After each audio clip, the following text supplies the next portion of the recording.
Hi friends, welcome to my channel Priyatarangalu audio stories in Telugu. ఈ channel మీకు నచ్చితే like చేసి, షేర్ చేసి, సబ్స్క్రైబ్ చేయండి.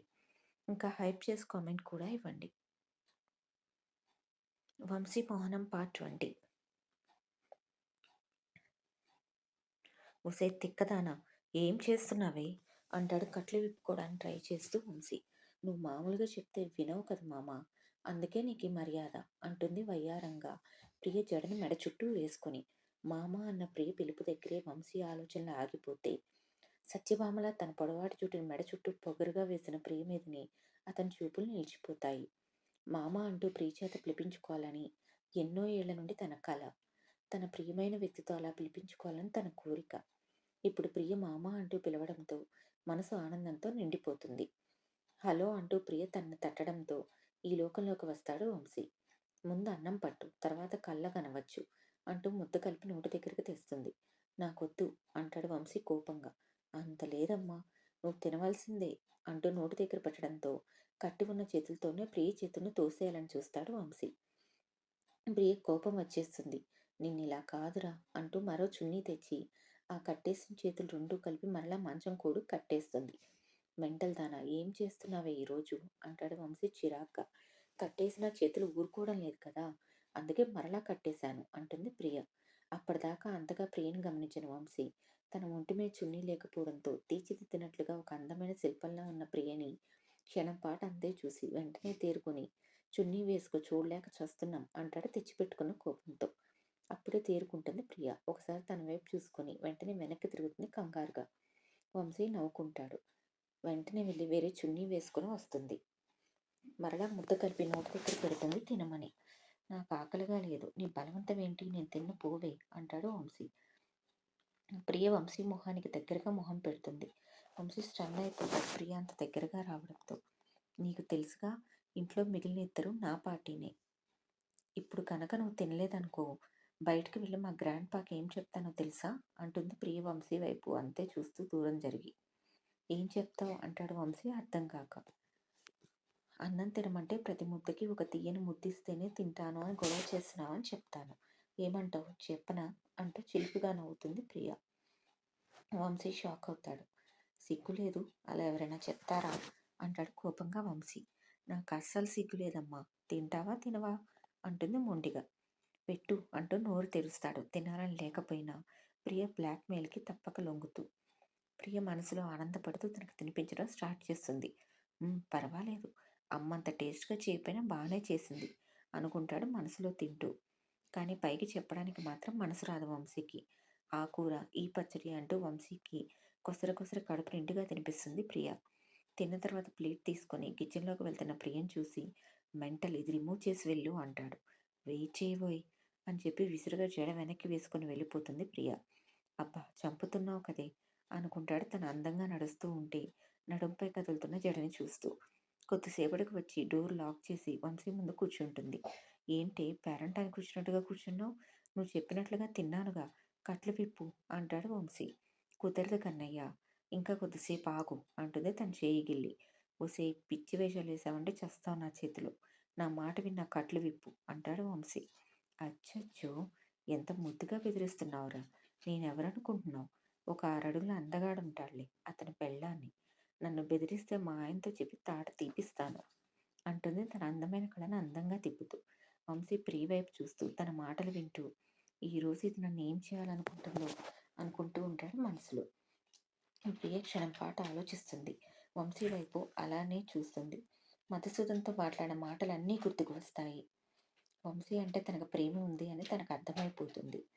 కానీ అది చెప్తే ఈ రాక్షసుడు రిజెక్ట్ చేస్తే అనుకుంటూ ఆలోచిస్తూ ఉంటుంది. నిలబడి నిద్రపోతున్నావా, నీ ఆలోచన పక్కన పెట్టి నా కట్లు విప్పు అంటాడు వంశీ లేని అసహనాన్ని చూపిస్తూ. తేరుకున్న ప్రియ ఏదేమైనా తన మనసులో ప్రేమను చెప్పేయాలని డిసైడ్ అవుతుంది. చేతులు కట్టేసి ఉన్నప్పుడే ఒక దగ్గర ఉంటాడు. తన మనసులో మాటలన్నీ ఇప్పుడే మాట్లాడాలి, లేదంటే ఎప్పుడు నా మీద కోపం చూపిస్తూనే ఉంటాడు. ఎంత తీరిగ్గా వినడు. అయినా మనసులో ఉన్న ప్రేమను చెప్పడానికి లేట్ చేయకూడదు, లేదంటే లేట్ చేసే కొద్దీ ఆ గ్యాప్లో జీవితాలు మారిపోతే అని అనిపించడంతో ప్రియకు భయంగా అనిపించి ఎలా అయినా ఇప్పుడు తన మనసును వంశీ ముందుంచాలని డిసైడ్ అవుతుంది. నీతో కొంచెం మాట్లాడాలి అంటూ వంశీ వైపు చూస్తుంది. అయితే ఇలా కట్టేసే మాట్లాడాలా? ముందు ఈ కట్లు విప్పు అప్పుడు తీరిగ్గా మాట్లాడుకుందాం అంటాడు వంశీ. లేదు నువ్వు నా మాట వినవు నీ కట్లు విప్పితే. ఇలాగే విను అంటుంది మొండిగా. ప్రియ మొండితనం చూసి ఓ గాడ్! సేమ్ నా అలవాట్లతో అంతే మొండితనంతో అచ్చు నాకు జిరాక్స్ కాపీలా ఉండేదాన్ని తెచ్చి నాకు పెళ్ళాన్ని చేశావేంటి స్వామి అనుకుంటాడు మనసులో వంశీ. ఇక తప్పక ప్రియ వైపు చూసి సరే తొందరగా చెప్పు నాకు చాలా వర్క్ ఉంది అంటాడు చిరాకును చూపిస్తూ. ప్రియ ఒకసారి ఊపిరి గట్టిగా పీల్చుకుని వదిలి ఐ లవ్ యూ మామా అంటుంది. వంశీ ఫుల్ షాక్తో చూస్తాడు ప్రియ వైపు. నువ్వు ఇక్కడికి తీసుకువచ్చినప్పుడు నీ మీద ఫుల్ కోపంతో ఉన్నాను. ఈ బంధం నుండి నీ నుండి పారిపోవాలని చూశాను. కానీ తర్వాత మా అమ్మతో మాట్లాడాక ఇంకా రోజు మీతో ఉండే కొద్దీ డబ్బు కన్నా విలువైనవి జీవితంలో చాలా ఉంటాయని అర్థమైంది. చిన్నప్పుడే ముడిపడిన మన బంధానికి విలువ ఇవ్వడం మొదలుపెట్టాను.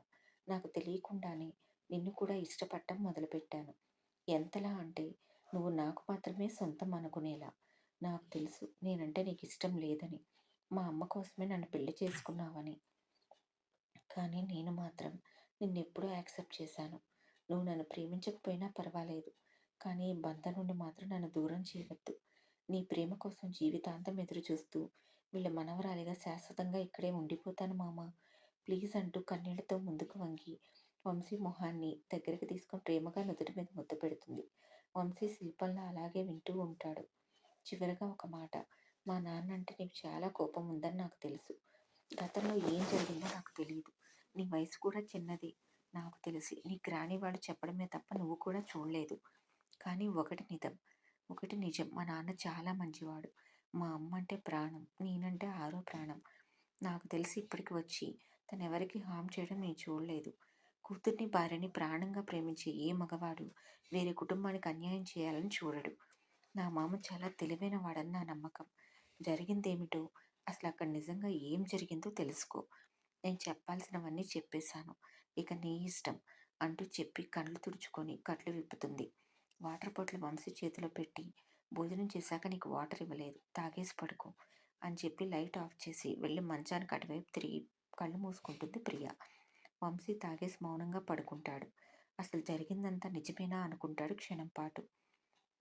కానీ అది నిజమే అని ప్రియ కన్నీరు చెప్పడంతో ఆలోచిస్తూ ఉంటాడు. ప్రియ చెప్పిన ప్రతి మాట వంశీ మనసులో నాటుకుపోతుంది. తను ఐ లవ్ యూ మామ అని చెప్పిన మాటలు గుర్తుకు రాగానే వంశీకి తెలియకుండానే కళ్ళు వర్షిస్తాయి. తన ఎన్నో ఏళ్ల ప్రేమ, తన ప్రాణం, తన సర్వమైన ప్రియ తనంతట తానుగా వచ్చి నువ్వు నాకు ప్రాణం అని చెప్పిందని ఆనందపడిపోతాడు. ఈ క్షణాలను అపురూపంగా గుండెల్లో దాచుకుంటాడు వంశీ. మరలా ప్రియ మాటను గుర్తు చేసుకుంటూ నువ్వంటే నాకు ఇష్టం లేకపోవడం ఏంటి? నువ్వు నా ఊపిరి అనుకుంటూ ప్రియ వైపు ప్రేమగా చూస్తూ ప్రియ మాటలు తలుచుకుంటూ నిద్రకు దూరమవుతాడు వంశీ. నువ్వంటే నాకు ప్రాణమే కానీ మీ నాన్న చేసిన మాటలు గుర్తుకొస్తున్నాయి నిన్ను చూసినప్పుడల్లా. అందుకే నిన్ను దూరం పెడుతున్నాను. ఈ ఎడబాటు తప్పదు నా మనసులో బాధ తీరే వరకు అనుకుంటాడు వంశీ. ప్రియ చివరిగా మాట్లాడిన మాటలు గుర్తుకు తెచ్చుకుంటాడు రాజు గురించి. అలా ఆలోచిస్తూనే నిద్రలోకి జారుకుంటాడు. ఇటువైపు ప్రియ కూడా తన మనసులో మాటలన్నీ వంశీకి చెప్పినా తనని యాక్సెప్ట్ చేస్తాడా అని ఆలోచిస్తూ ఎప్పటికో నిద్రపోతుంది. తప్పకుండా సబ్స్క్రైబ్ చేయండి ఫ్రెండ్స్. మీకు ఈ స్టోరీ నచ్చితే.